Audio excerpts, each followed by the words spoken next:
Have you ever heard of the grape Blaufränkisch before? This is a unique red grape that can make some truly great wines. I'm going to walk you through examples and show you how to find the best bottles. That's all coming up. Blaufränkisch is an Austro-Hungarian grape, so you're going to find it in countries like Austria, Serbia, Hungary, Slovenia, Croatia, and even the south of Germany. The confusing thing is this grape has different names in different countries, but I'm going to try to simplify that for you.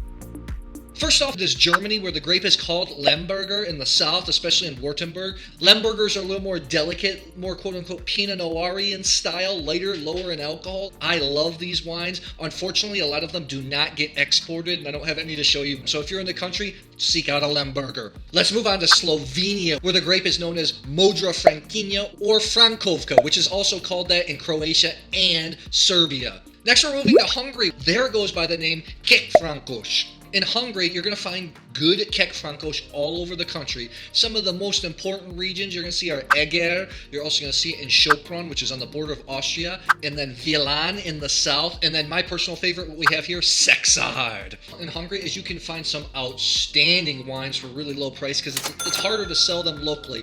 The good thing about Modra Frankinja or Frankovka in Slovenia, Croatia, Serbia, you're going to see the wines labeled by grape variety. In Hungary, they have regions on the label, but they also have the grape varieties on the label. So you'll see Kékfrankos. You'll be clear as day. Austria is where it's a little bit more confusing because they label wines by the region. In general, you're going to find the best Blaufränkisch in Burgenland. Burgenland is a big appellation broken down into small appellations. I'll put a map right up there and I won't bore you with all the details. One of those small appellations that I really like is Eisenberg. These wines are absolutely gorgeous. In the country, we're looking at 10 to 12 euros and up. Abroad, we're looking, you can get sometimes under 20 US dollars. The Austrians have been working really hard to put Blaufränkisch on the map, but it's actually Hungary that has the largest amount of plantings. Blaufränkisch can produce a lot of different styles of red wines. I've had examples that taste more like Pinot Noir or even maybe a Village level Burgundy. Yes, I'm not kidding. To those that taste more like a Sangiovese or even maybe a Tuscan style red, and then those that taste more like a Cabernet Franc, maybe even a little bit of a Cabernet Sauvignon too. This is also a red wine grape for those of you that like more acidity in your reds.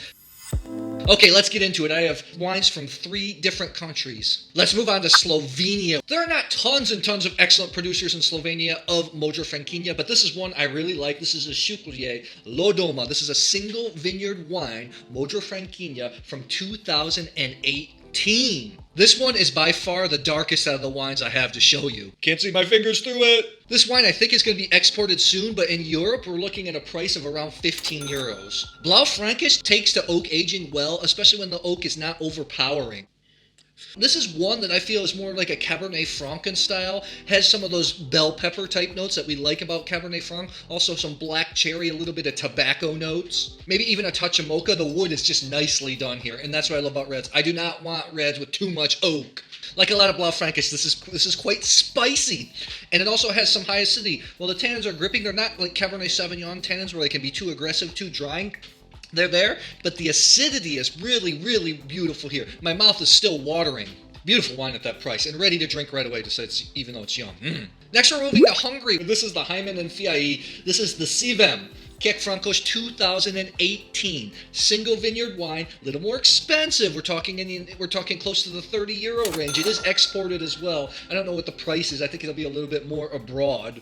This is much, much more along that Tuscan style of wine. That's what the Kékfrankos smells like here. Sexard's such an interesting region. I've had some really, really great Kékfrankos blends that I thought could pass for something like a Volnay. I've had some great ones that I think that could pass for a good Chianti Classico too. Really, really earthy. The earthiness comes out here. And what I love about Hungarian Kékfrankos, they have a lot of times this sour cherry note, which I absolutely love. That's why I'm so addicted to Sangiovese. And the earth, sour cherry, black cherry, a little bit of pepper. Incredibly complex nose. It's good. What also I like in Hungarian Kékfrankos, the alcohol levels stay down. This one is 12.5%. It's medium bodied, not full bodied. There is some tannin here, some dryness on the palate, but it doesn't make your mouth pucker up. Tannins are really fine. This is my first time tasting this wine. This is really an outstanding wine, to be honest. Really acts like one of the more higher altitude Chianti Classico, so if you're into that style, boy, really, really like that wine. And I'm going to show you a different type of Kékfrankos. Kékfrankos is the primary grape variety in the blend Bikaver, or bull's blood, which you'll find in Hungary. This is the Esterbauer Tuke Sexardi Bikaver 2017. I think in Sexard, Kékfrankos has to make up 45-50% of the blend.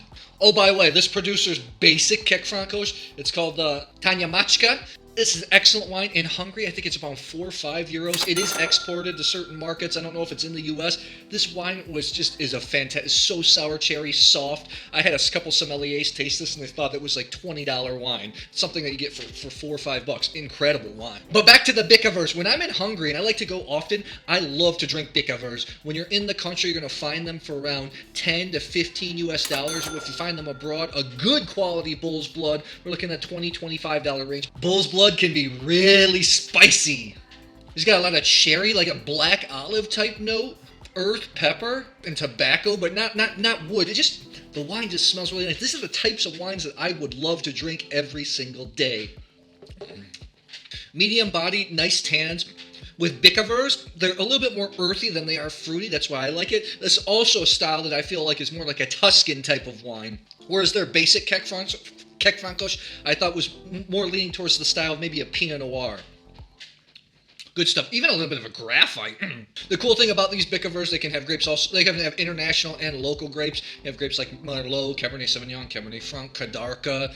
I think there's around 12 to 15 permitted grapes in the blend, so there can be a lot of stuff inside. Next, we're going to Austria. I do have this producer here, Weingut Dorli Muir. This is the Carnuntum, which is a region just across the border of Burgenland. This is the Prelekirchen Samtenside Blaufränkish 2018. Dorli Muir makes some more premium wines that we're talking, they start to get in the 40-50 US dollar range that can be outstanding as well. They almost taste more like a Cabernet Franc, Cabernet Sauvignon, almost Bordeaux-y. This is her quote-unquote entry-level wine, so I want to see what she does at this price point. I've met with her before. She also owns a wine agency in Europe, really well respected. Super nice woman. Now, this is the type of wine that's it's not New World Pinot Noir-y, but a little bit of kind of like a village level Burgundy type flavor, which is a little bit more dense. Lots of just cherry, raspberry, earth type notes, fall leaves, a little bit of white pepper, a little bit of funk. It's not too funky or not too crazy, but just has that little bit that I kind of like to have in red Burgundy. This is definitely the most elegant wine out of the bunch. Really round and creamy on the palate, softer type of tannins, super complex, long finish, really good wine.